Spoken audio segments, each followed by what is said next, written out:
So.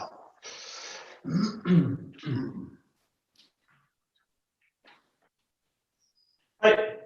Onegaishimasu. So just start a little bit of loosening. Yeah.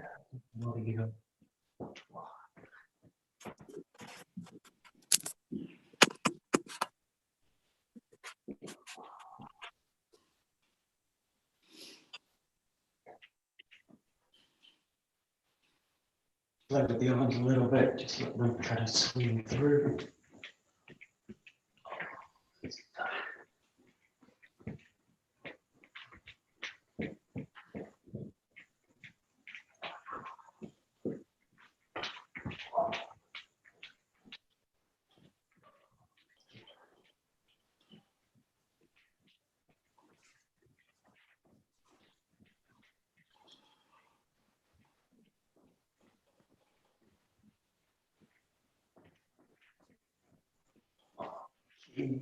Keep going. Good. Okay, come to front and back. Just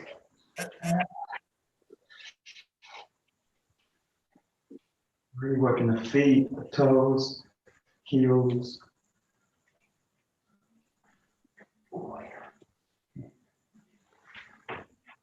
A little bit with the arms.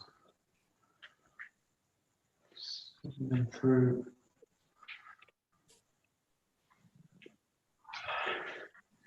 And just play a little bit with the feet, so just take a little bit of steps, take a bit of a different direction. Just play with the front back.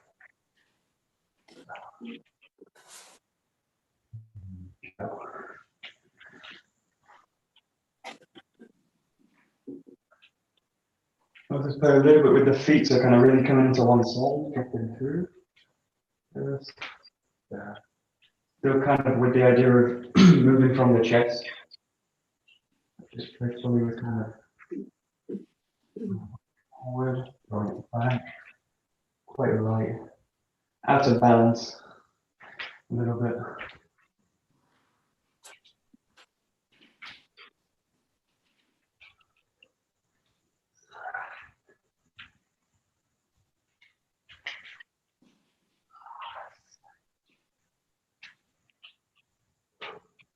And then just play with this kind of full range, kind of dropping down, back, and just move the feet as well at the same time.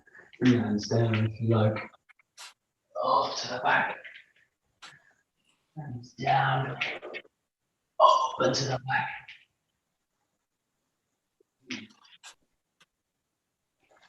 Just imagine everything's coming from the chest, so it's like you're drawing the chest back, and then pulling the chest forward.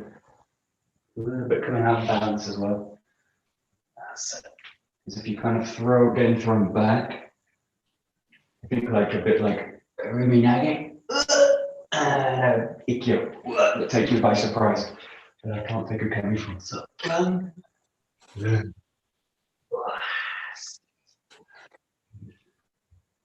that's it. Nice.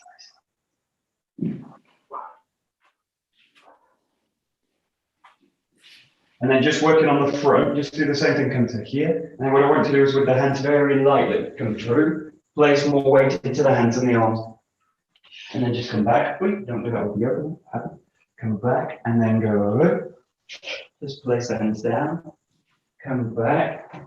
Take a few times if you like. Just kind of go in and out of the hands. And again, you can do this out of balance.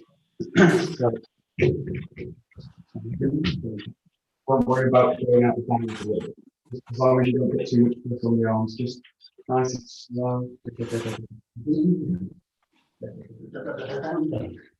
And come back into the feet. Just play a little bit with this. If you don't want to go to the ground just kind of go and then pull yourself back.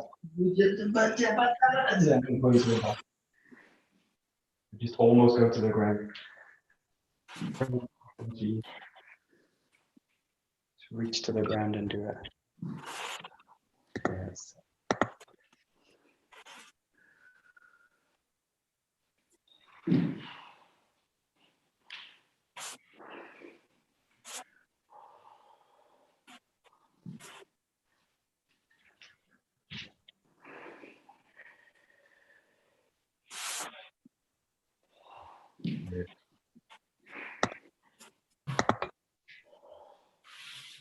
Okay, and then if you want, you can stick with that one, or you can just play with this. You come forward like this, you grab the hands and you bring one foot up, and then come back. Again, just play with kind of shifting the weight through into the hands. So, one foot, and come back up. Down, one foot, and back up. Again, don't worry necessarily about being balanced through it. So, just let the body kind of go. Sometimes feel a little bit like the head's going to come to the ground. And just kind of stop it. And back up. That's it. Good. Nice. Good. I just see feet in there. Good. Very good.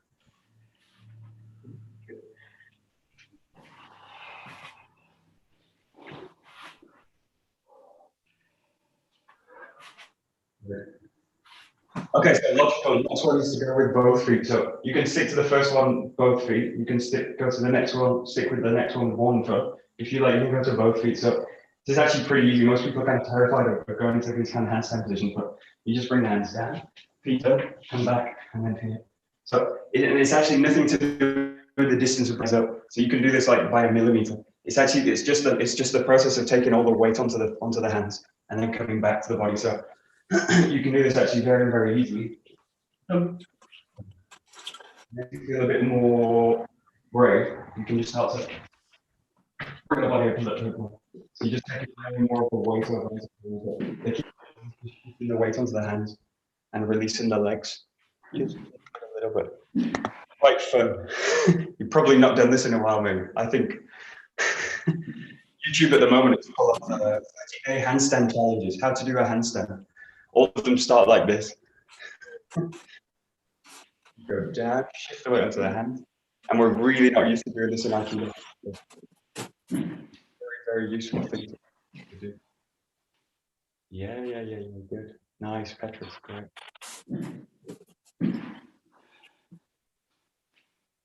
Great, very nice.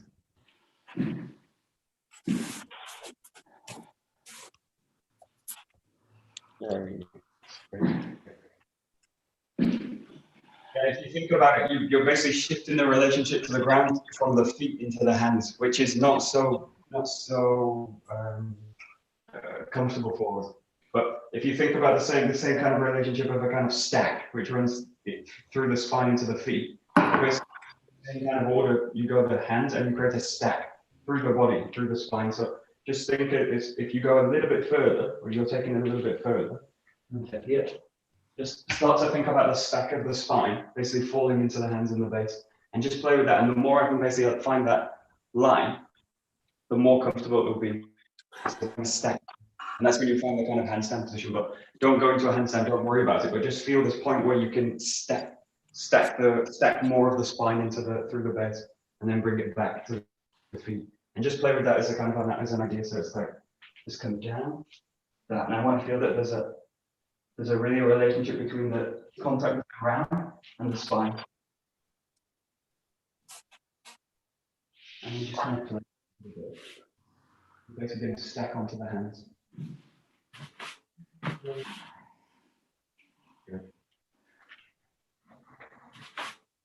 Good. Yeah, great. Yeah, very nice.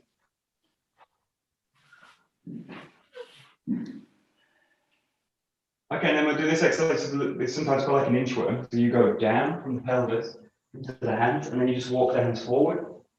And again, all the way forward as much as you can, and then walk the hands back. Just walk the hands back for now. This is not quite an inchworm, so we're going to go next into another one. But just again, go to here. And just again, feel the relationship, especially between the head, the spine, crawl out, get to a position, and just work back. Contact by contact, and just feel slowly the weight kind of shift from the feet into the hands. Go to a place where you're kind of even contact with the hands, feet, and shift it back. Nice and slow. Especially be careful of the shoulders. You want to kind of really place the shoulder, make sure it's sunk. And it's really a case of kind of feeling your way forward with the hands. Come to the ground, the knees, the lower body.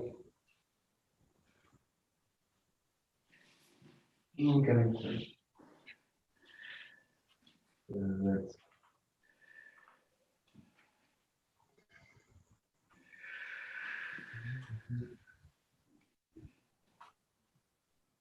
Good.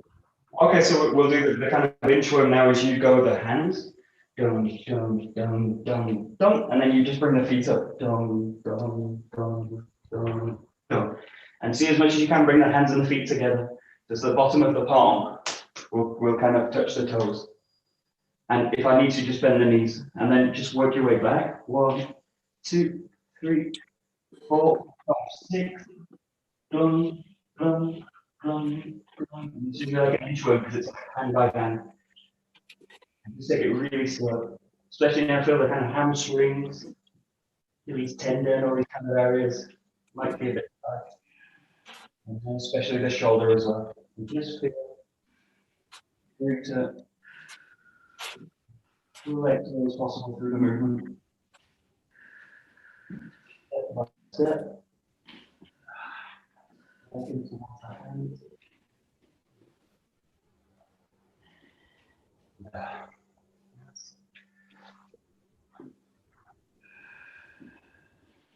And if you feel a kind of tightness in a specific area, for me it's like the calves and the back of the knees. These kind of exercises. So just feel you can kind of loosen yourself through the movement as well. So you don't think about stretching the body. Just think about again, mobility.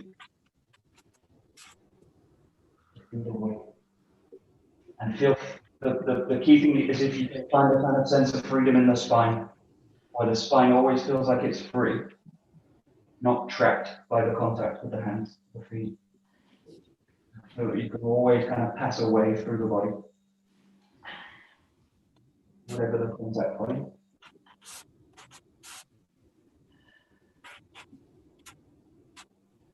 Yeah. So really kind of simple exercise.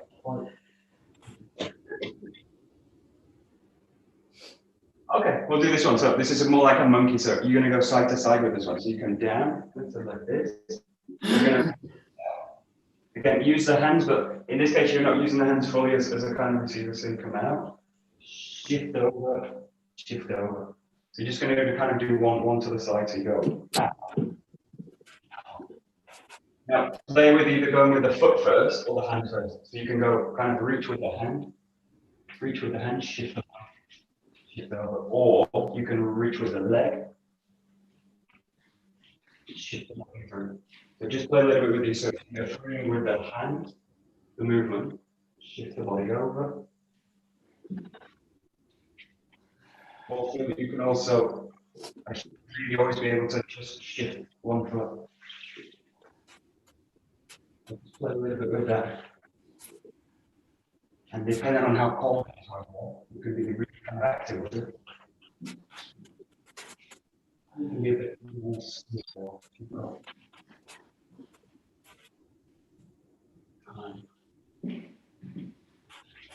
Especially now you're really, it's a little bit obvious, but now you're really working the lower body. So the knees, the hips, everything's got much more flexion now.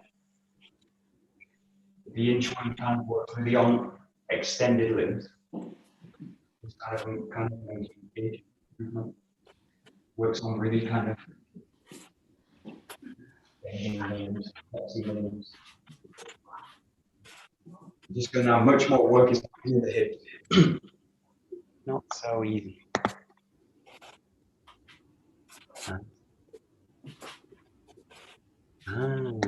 Okay. Yeah, and then just focus on this one. When you do this one, you can now shift into the hand. So if I look at a kind of monkey or something like this, they will sometimes kind of shift into the hand, and the feet will follow. Then the hands, and then the feet. In this case, just go back really to the body and the legs. So use the hands now as a kind of very soft contact with the ground, and really feel that what you can do is shift the legs. Really feel that the hands are like quite soft contact. There's hardly any weight in there.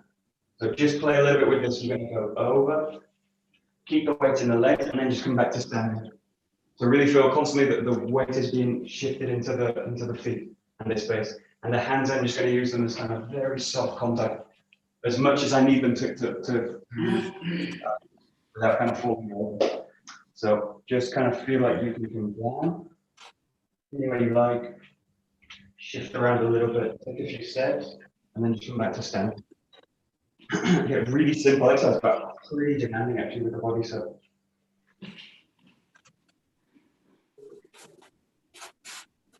just coming back to the base. And as much as possible, just try and find the base all the time. All these exercises are not ideal for a gi. One of the benefits of not wearing a gi.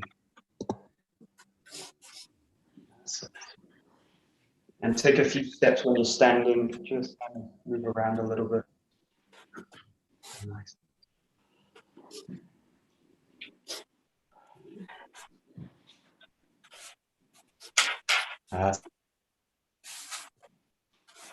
That's it now. Good.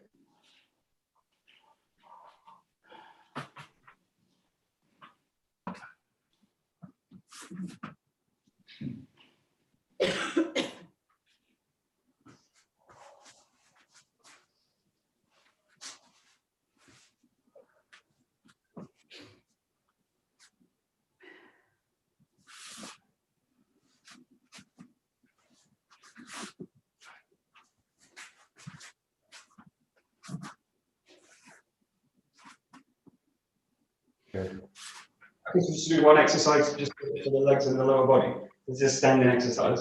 And if you think about humans, we're always kind of working with the legs. So we're always trying to balance on the legs and how do I use the hip and all these kind of things. So this is an exercise that's quite nice to do it. So G. Petrus reminded me of it when we were talking the other day. So the basic of it is I'm going to show you. You can do this in a logical way. I'll show you, or you can do it in a little bit freer way. So I'll show you both, and then you can play with it. The key thing is you sink into one leg. You sink into one leg, so one leg's free. So you're sinking down into it. And then all I want you to think about is this foot going to a direction. So I can think about this foot going forwards, and as it goes out, I'm going to sink down into the knee. And you can do this extremely, going all the way down, or you can do it just sinking it out. And just feel there's a relationship between reaching the foot out and sinking down into the knee. And it doesn't have to be far. So just think about the foot going in different directions. You can do this in a set, which basically goes to the side, to the front, out, here, to the back, fully to the back, and then off to the side this way. This way. And all the time just keep in one foot. Or if you feel like it, just play with direction. So I don't usually do this in a kind of rigid set sequence. So just feel that you can sink, draw the foot out, sink back into the leg. So all the time the weight's going to drain down one side. And just think about passing the leg out, coming back. And don't worry about how the foot's positioned either. So you can come with the toes up, you can come with the toes pointed down. It doesn't really matter. The key thing is that the relationship between the out and the movement down the knee. So this is sometimes used as a kind of knee rehabilitation, very gently. So the main thing is don't strain the knee too much. And this is much more of a kind of balancing exercise than anything else. So really feel your imbalance as you do it and enjoy it. And again, trying to see if you can, yeah, that's it, Catherine. Good. This is really like shut it and kind of. Yeah, exactly. Yeah, and this is the idea with this is also like Catherine said, is I think that you can also kind of come into a kick. I think that I can come out, but I'm actually really stable in one leg, so I can come forward into a kick. So it's got this kind of quality of like I feel like if I've got the leg really rooted, like a kind of tree, this, and then the knee, it's a kind of flexible tree. It's like bamboo. And then that, and then just feel that you can kind of shift the leg. And do one side a few, and then change to the other. Do about. I usually do about 8 or so. There's 8 directions with this, so you can do all the 7. And then you do basically change side.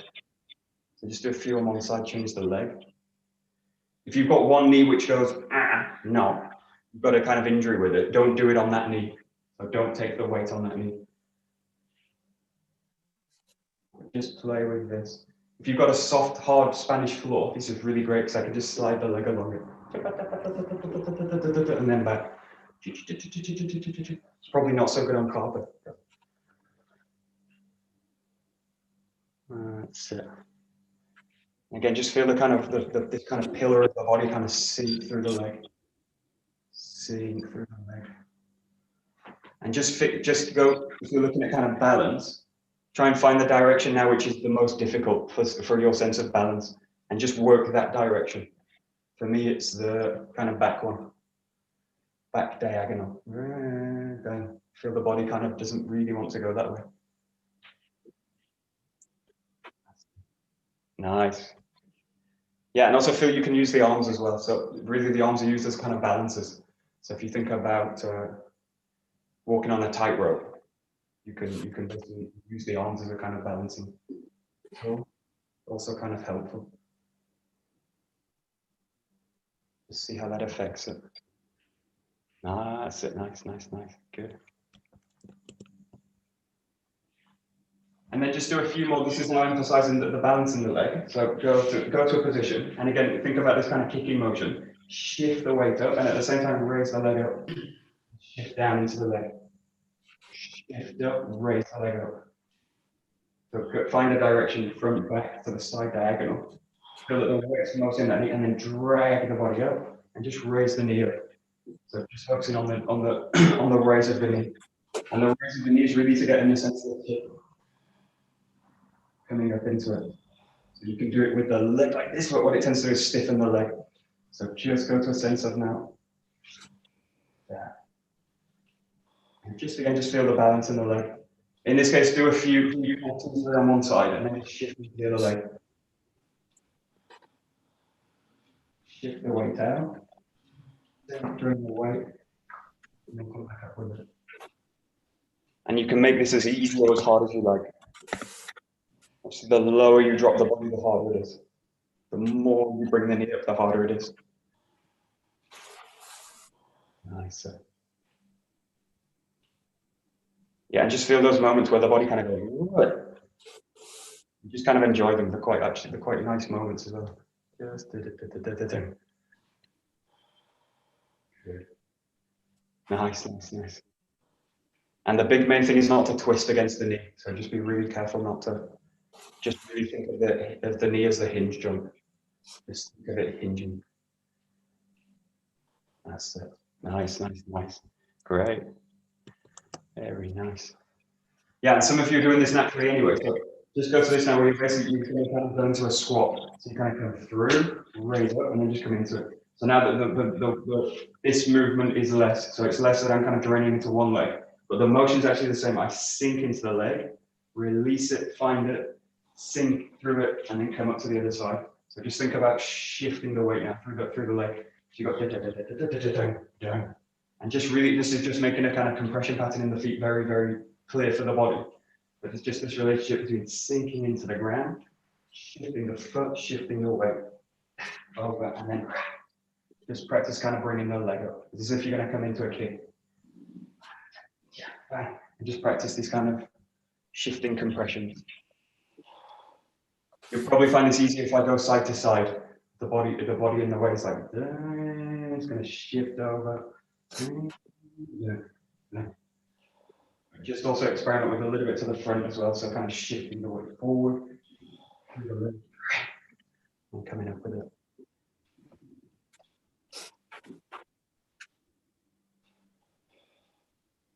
Just feel all the time the legs totally active. Oh. That's it. And again, just to make it, if you want to make it kind of more, if you find it's quite easy, just start to bring the body down much more. So you kind of right down into the body, and then you can shift the weight. So that the extreme kind of movement will make it just much more difficult for the spine to kind of hold. Yeah, or to find the kind of verticality in it. So think of that. Down, shift, over, and back.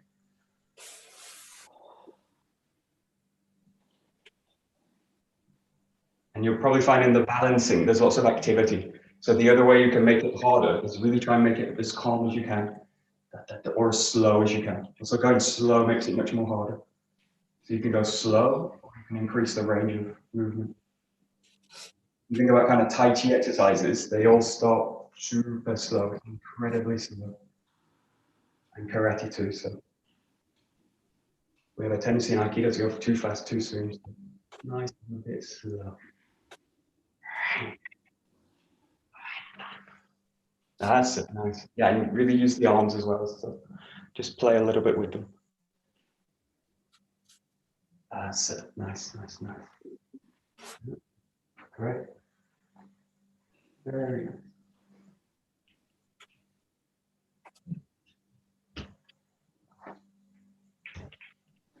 Okay, take a joke. So we'll kind of continue a little bit with these.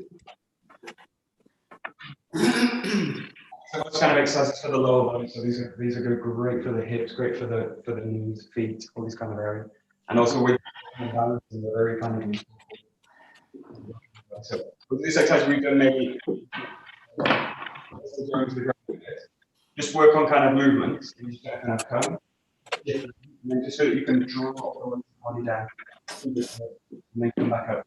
Again, working on the same kind of idea, but now really, if I look at Aikido, what I'm really looking to do is really plant the feet so that I can really use the upper body for functionality. So a lot of the time, I mean, I came from kickboxing, so I'm really kind of coming onto one leg to strike. I go to Aikido mode, what I'm really looking for is walking the weight into the feet and then springing it back up into a kind of spiral. So just think in terms of this much more about this double contact with the feet and how I can basically keep the weight draining. I'm still working on the same kind of compression, so feel there's a shift into one leg, and then I release it. And just play with this in and out. Keep the jaw down. And just play with shifting the leg, shifting the hand. So really work with drawing the jaw down to the ground.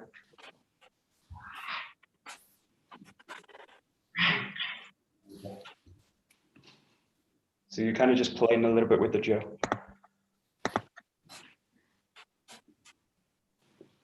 That's it, nice, nice, nice. Good. Nice. That's it.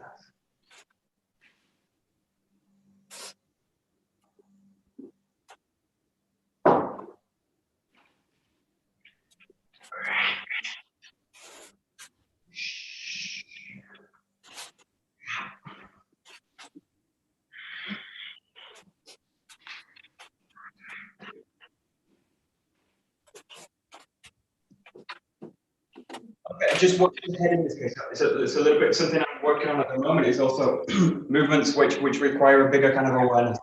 So I can do this exercise in a kind of small way, where I'm just kind of focusing on the jaw. Yeah. I was watching a video yesterday, a bit of a blah blah, really quick. There was a guy that was training Aikido, really great Aikido guy, but he's also a wrestler. And he was looking at how to apply Aikido to wrestling. And automatically goes into wrestling posture straight away, which is basically dealing with just one person. Now, obviously, you can take this and you can take this to the other person, to another person. But in Aikido, something else is the posture is like really open. So it's constantly that I can just shift and engage the other people. And the movements themselves are actually engaging multiple people. So just think in this case, I can connect with the jaw, engage with the jaw, but really feel that the movement has a sense of the whole space as well. This is really important now when we're working in spaces with lots of fragile things, but also in terms of the dojo and just the nature of the movements themselves. So really do the movement, obviously really engaging with the jaw, totally engage with the jaw. But something else is also open, so we'll go this way. But something else in the posture is also wide. The focus is also kind of wide. So you've got to kind of pinpoint with the center. There's a connection through it, but there's something else expanding out. If you think about movements like Kotegaeshi, I'm connecting to this person, but I'm really opening it out so that I can see behind. I'm really doing it so that I can check the whole space, so that I can be aware of the whole space. And these movements totally come from kind of sword work, multiple partnered sword forms. So just think about the wider space as you do it. So you've got this kind of double thing. You're really connecting into a thing, into the jaw, something specific. But I'm also checking the whole kind of space. So just play with it.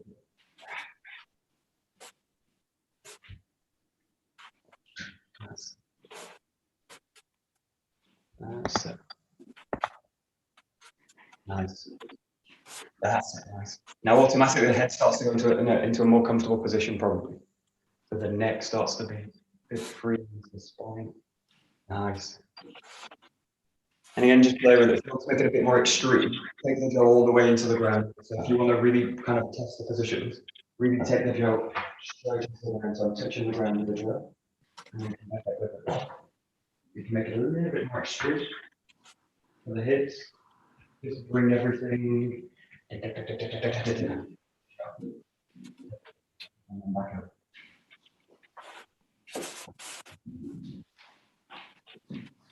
Nice. Great, great, great. Nice. Yeah.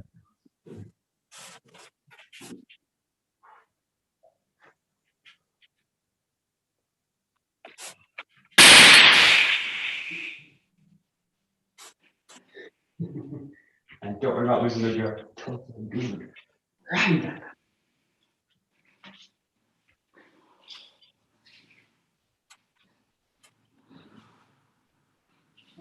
Okay. The exercise for me really focuses on the legs, the lower body, all this kind of area, and also the kind of thing through the spine. Work on now, you're basically not going to grab the jaw, so I'm not going to work from a grab position, but now just work very softly, just from no kind of touch contact with the body. And again, work on movement.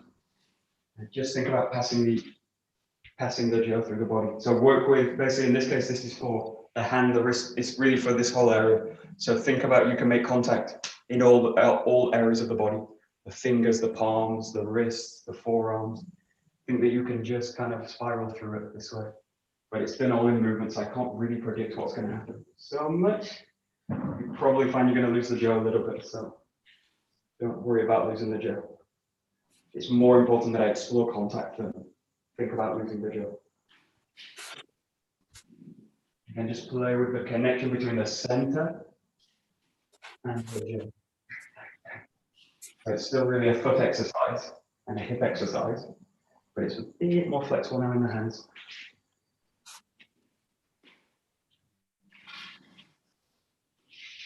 So that's it.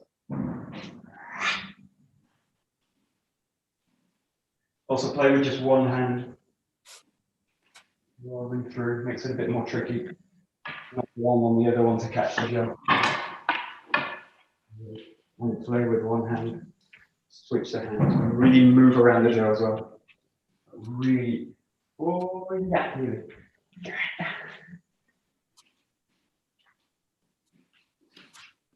Good.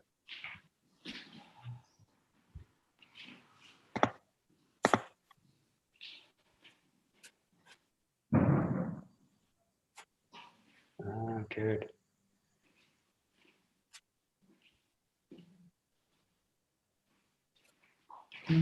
Nice. Very nice. Nice.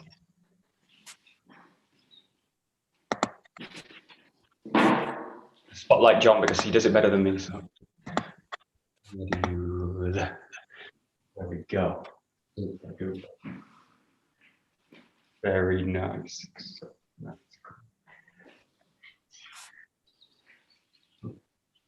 Very nice. Good.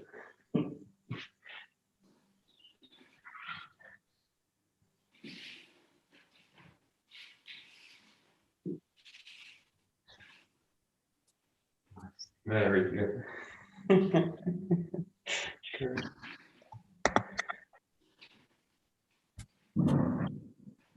Very nice.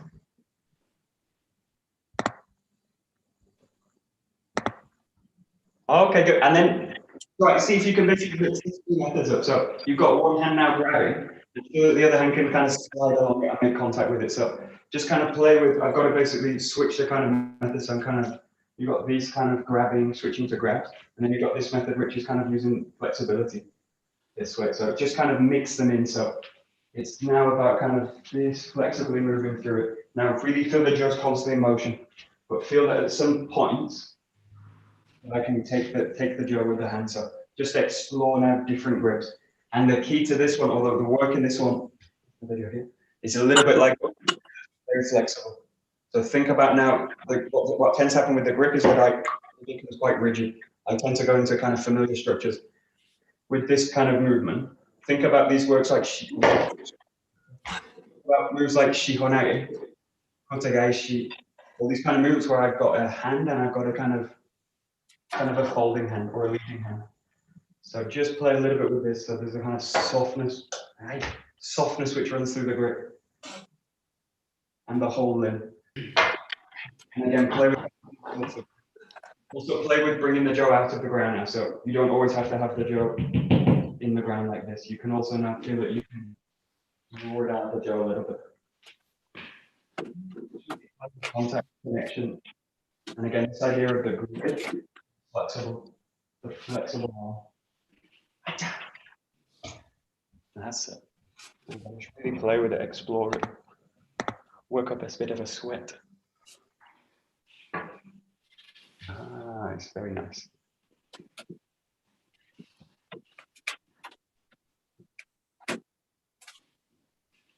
If you remember the Sorcerer's Apprentice, this old story where he basically animates a broomstick to clean all the house. So he casts a spell on lots of broomsticks to clean the house for him. So the brooms kind of start to move around.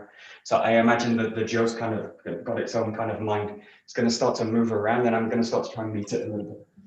So imagine a little bit like the Joe's animating. Now it's going to start to have the feeling of animating the whole body as well. Just play a little bit with it. With the Joe. And again, lots of activity with the hands, with the legs. Try and feel that you can connect to the center. So really feel where the center is of the body and how do you kind of connect that center out to the periphery. Now, in this case, there's two kind of centers because you've got your center and then you've got the center of the Joe. The Joe's got its own kind of center in a very simplistic way. It's got a center, so it's more complicated than a human center, but in essence, actually the same. It's just the center. Yeah. So just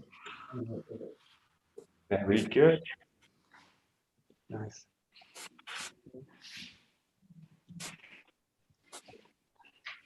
Okie dokie. And then just work with basically this idea of the center of the Joe. And this is basically working with these spinning exercises, but we've probably all done them quite a lot. So we have all done them a lot. So just go straight into them and just feel like one side of the body and just move the body with it. So you can play with, you've got this kind of exercise, you know all these anyway, you've got this kind of exercise and you've got the figure of 8 exercise. And just play with one hand, one side, and just work with the center of the Joe. And again, just moving the whole body. So a lot of the time, these kind of spinning exercises just focus on the upper body, but really now emphasize the lower body. The connection between the hands and the feet. Just work one side a few times, drawing the Joe out. Again, just putting the connection to it. And as much as you can, just keep it in movement. Just again, explore this relationship now between your center. It's a bit clearer now. Your center and the center of the Joe. How they connect and how that center is basically going to manipulate the center of the Joe.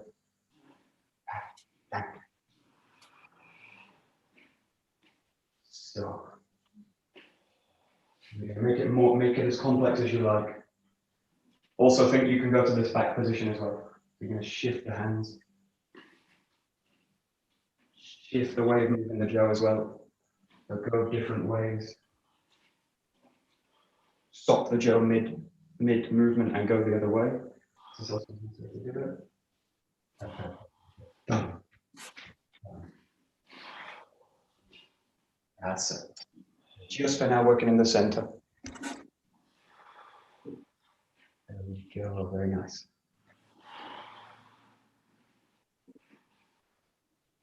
Very nice. Right?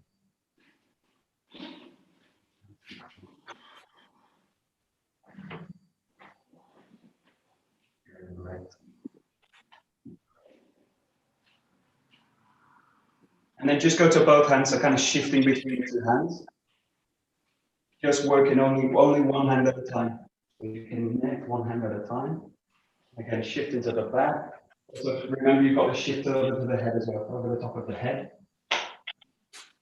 Through both ways, rolling the jaw, both directions, both figure of 8 patterns. Above the head a little bit, all over the back. And then just explore different moves. Good. Yeah, and normally when we do the spin motions, we tend to be quite vertical, so the movement's kind of like this. And this is in a way just to make the connection quite very clear. Now, just play a little bit with this idea of where you can kind of go from the center, so you can basically tilt the upper body. Now, the key thing with this work, just as the same as we did before, is that I don't kind of crunch down the movement into the jaw, but feel that you kind of extend the upper body into the movement. It's a little bit like the whole spine straight, not totally straight this way, but really the spine's going to kind of, the hips are going to flex, and I'm going to let the upper body kind of roll into it. So just explore now a little bit bigger range of motion, basically tilting the hip more, and see if you can basically maintain a sense of the length in the spine. And just to the point, the flexion is just to the point where I don't feel I need to curl the body. So if I feel I need to kind of curl the body, don't go to that space. Just take the movement as deep as you can whilst maintaining the vertical.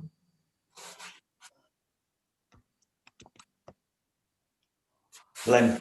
Maintain the length. Don't think about being vertical, because that will probably get you into kind of English boarding school kind of stand up straight kind of method, which I really don't like. So this kind of method of maintaining length through the spine. Yeah, that's it, John. Very nice. Very good. Yeah. There we go. Very nice. Yeah. Great.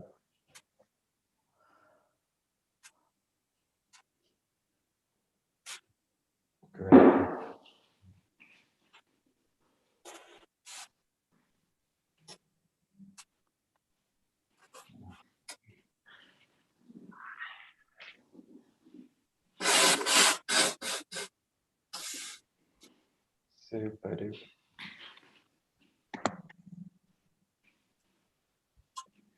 Right. And then just go to basically using the two hands up. The basic one is this is working on the center. And I think you're gonna shift the center down through the jaw. So think about drawing the hands down, and you're gonna work now off center.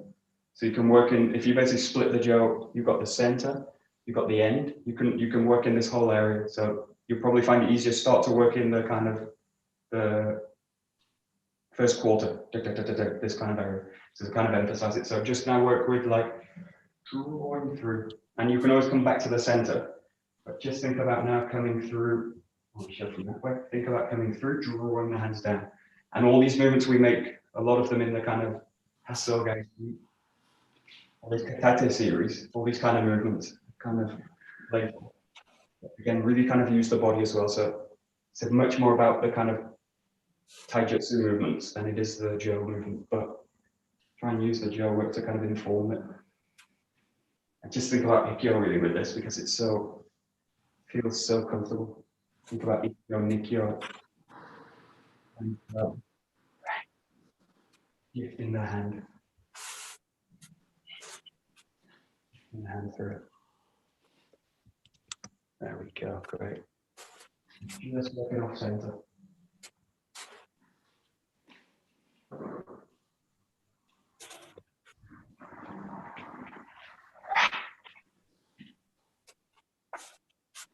That's it.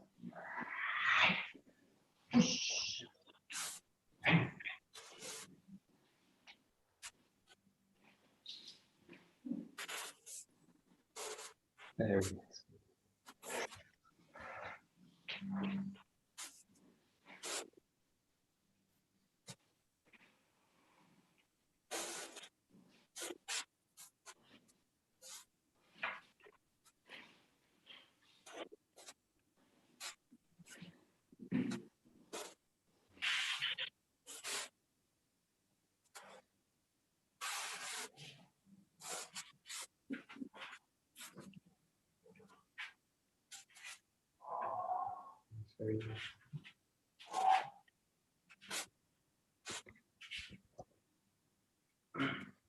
And if you've got the ability to, you've got a kind of softish floor and it's not so cold, also feel that you can explore kind of coming all the way down to the ground. So think about kind of coming down to Caesar. And don't really necessarily think so much about technique, but just think about kind of going into position with the jaw. Now, just think about one thing which is really related to the technique, which is all the time there's connections between the center and the jaw. So think about wherever the hands are now. This is maybe a bit complicated, but this is the center of the jaw. In this case, I'm going to work off center, but I'm going to draw the center away from the jaw itself. So I'm going to take the center away from the jaw. So the jaw, if it was a human, would feel this. It would feel off center. So just think about this idea, which is basically drawing the jaw off center, drawing the jaw and almost away from itself. So I think about the center point of the jaw, and I think about drawing the center away from the jaw. Even though I can't do it, I think about drawing the jaw out of center. This. And if you like, just think about kind of an ikkyo. It's the easiest way to want to think about. So just if you can, go to the ground. If you can't go to the ground, just go as low as you can. This kind of movement. And I don't necessarily think about kind of technique, but think about the kind of the core of the technique. The idea of the technique, which is basically to shift the center away, control the center, and press it through the ground in a way. Control it. Oh, that's so nice. That's it, great.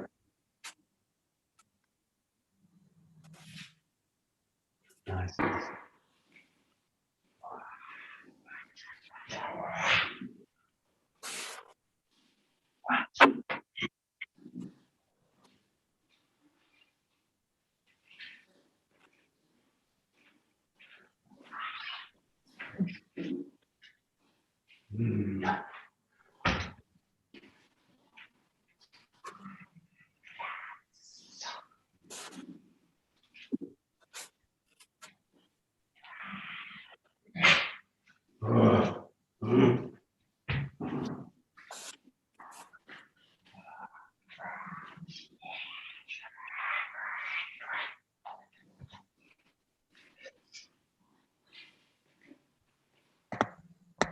Okay, good. So common mistakes, if we're looking kind of ikkyo, me too, a lot of the time.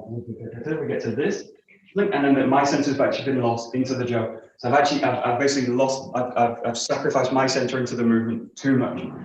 So what happens is like this, and then if I think about the center of the motion is now somewhere drifting here. Maybe it's past the jaw, or maybe it's in this. So now my center is totally committed into the jaw. So think about, in this case, these kind of monkey movements we did at the beginning, these inchworm kind of movements. Think about now the center of my body is always going to stay in the center. And the extension's out from that center. So it's including the center, but I'm not giving the center away. So think about my center, my center, my center. And then the position here is like my center pressing through this. And then I keep it, release it off the jaw. So just think about much more that the center is basically behind all the movements. Your center.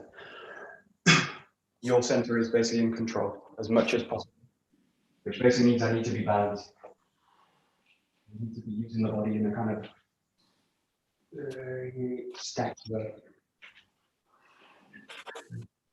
You just feel when you go out of center. And see if you can draw it back.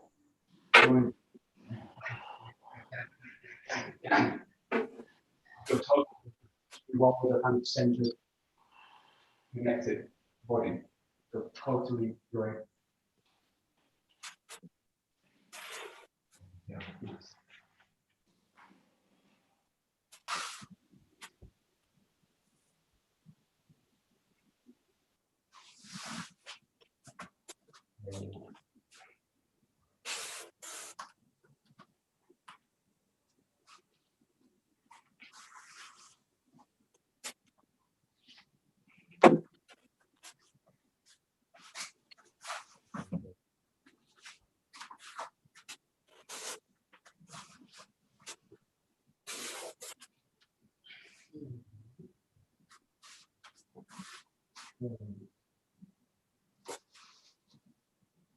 Okie dokie. So we'll do some classic. Yeah, we'll go to the 6-count kata. So again, this really basic form, and just again, try and think about all these things we've done. Much more in a little bit way, much more simplistic now. So, which is why the Dojo is such a good thing to do. Now, normally the structure of a class, I would do like the Dojo work, and then into the body work, and try and inform. We've been looking about the opposite kind of way. So, see if you can basically find the body work in this Dojo work, which tends to be quite kind of static, rigid. The 6-count kata, very basic, and try and inform all this kind of body work into the movement. Just very basic. Really feel the movements, feel the ground in the feet, feel the hips, feel the grounding coming back, and just trying to kind of open the movements out and just explore it. So in six really clear movements and nice and full.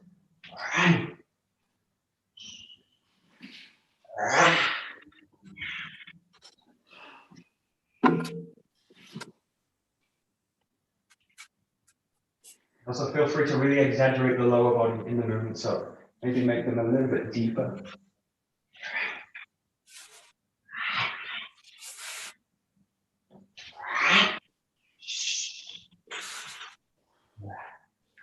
And the 6-count is great because most of us have been totally drilled for years with the 6-count, so I don't even need to think about the movements, just go to the quality of the movement. That's where you can really enter the practice.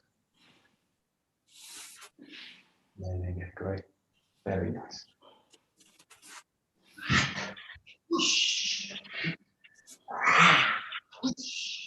Okay. Oh, yeah. There we go. Very nice. Oh.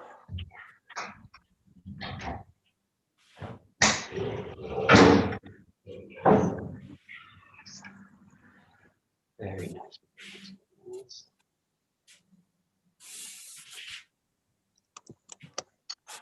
Okay, so we'll just break it down to the first set. So 1, 2, 3. And I just want to explore again this kind of idea. The Joe's really great for this kind of verticality.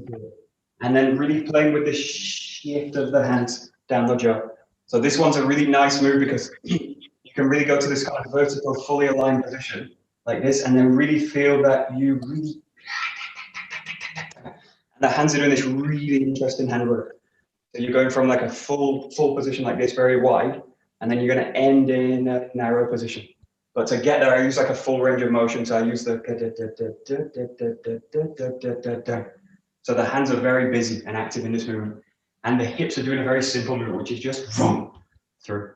So the hands are doing something very fine, very complex, and the lower body's doing something very simple, quite kind of gross, not gross, gross in a kind of simplistic sense. Doing something simple, very clear. And the upper body's doing something quite complex.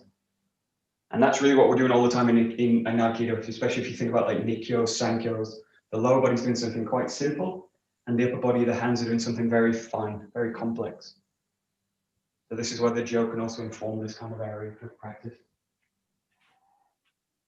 Fine motor coordination.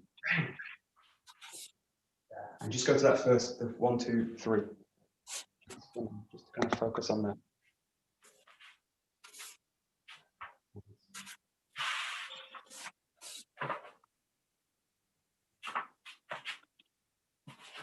Nice, nice.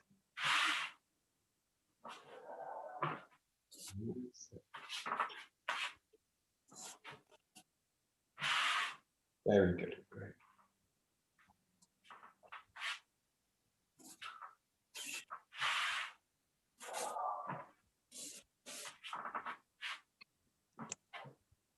And again, just try and take it back to the center again. So hands doing complex things, feet doing simple things, but all trying to be kind of governed from the hips, from the center. So really now think about the center work all the time. This, drawing the center back, and then pulling the center through. So you've got this forward, draw, back, fire again. So just think about now like all this complexity. Try and basically try and make it, find the controller for it, which is here, not in the head. So forget about the head, go to the hips, go to the center, and just feel that all this complexity is being controlled from the center of the body. Just make it really, really clear. Center, center, center. So the center constantly pressing the movement. It's just like the Aikido, you've got this kind of, the center always needs to be in me. Really that, and the extension comes out from that. In this case, the strikes come out of from a firm center.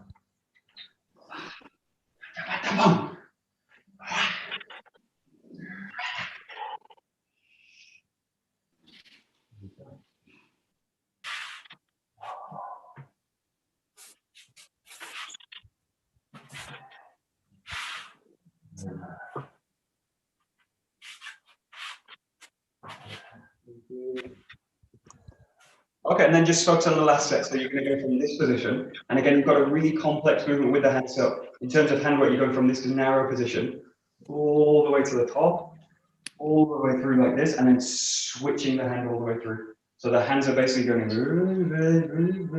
they're going from end to end in a way. So just focus a little bit on this. You go from this position, hip, and again, hips engage center, hips engage center, center. Just focus on these last three moves now. Really great for the hips. The hip works very, very clear.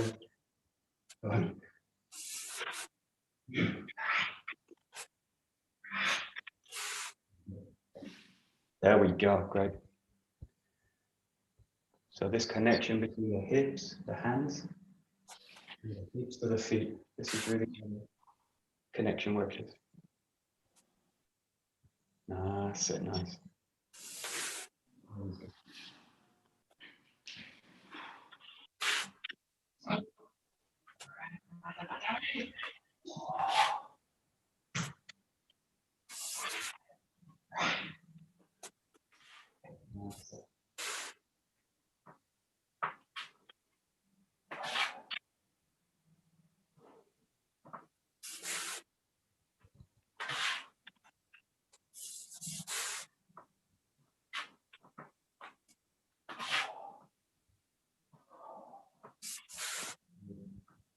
Okay, go to the whole kata, so the six count. Do it in any way you like, so you can keep to the basic, or you can do a slightly more fluid thing, just for the last couple of minutes.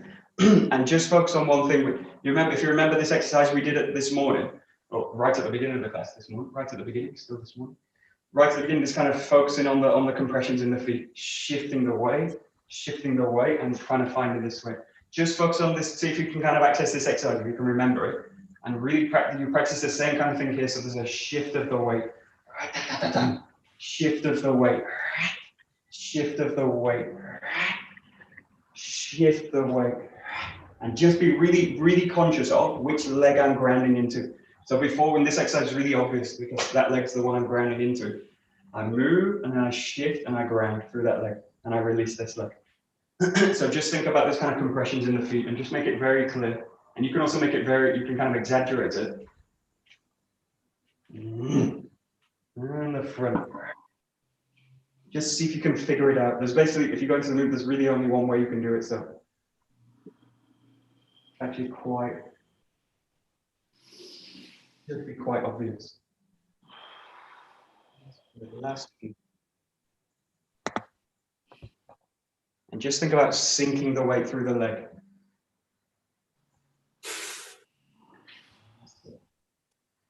And you can do slow, Hihon static, or nice and fluid, if you like.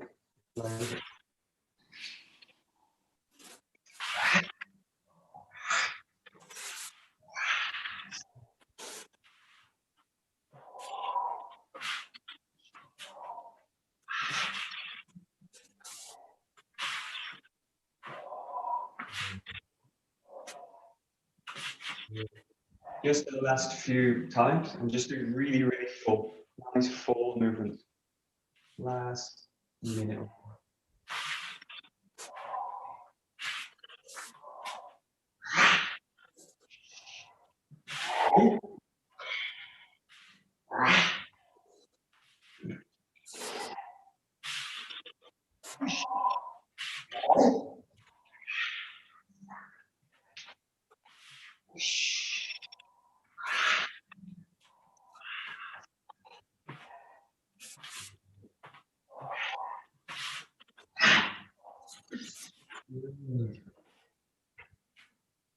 Very well.